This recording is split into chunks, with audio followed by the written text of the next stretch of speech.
Mesdames, Messieurs, bonsoir. Je suis ravie de vous retrouver pour cette nouvelle émission. Une émission qui est spécialement réalisée pour vous informer et décrypter les événements qui façonnent notre quotidien. Tout d'abord, 1 heure d'entretien avec des personnalités justement qui sont au courant de cette actualité internationale. Je recevrai tout d'abord pour parler de cet événement, de cette fameuse centrale de Koursk qui va arriver sur cet écran. C'est l'image justement sur lesquelles toutes les attentions se portent ces derniers jours, puisque cette centrale nucléaire est au cœur de l'attention de l'Agence de l'énergie atomique et nucléaire. Je recevrai donc ce soir tout d'abord Raphaël Grossi, le patron de la sûreté du nucléaire.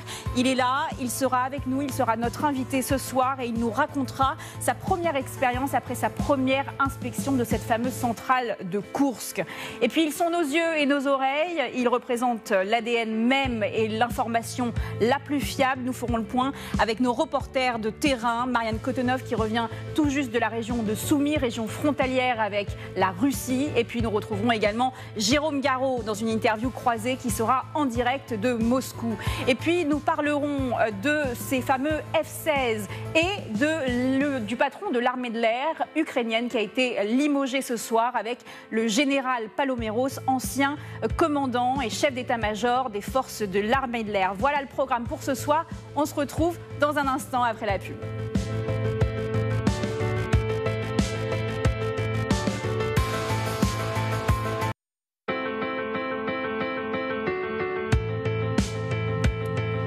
C'est sa première prise de parole à la télévision depuis son inspection de la centrale de Koursk en Russie.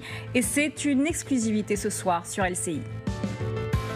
Il y a un tas de dangers qui se multiplient et qui sont là. Et ici à l'AIEA, et moi personnellement, je suis très préoccupé. Le cœur du réacteur contenant les combustibles nucléaires n'est protégé uniquement que par un simple toit, ce qui fait que c'est très fragile.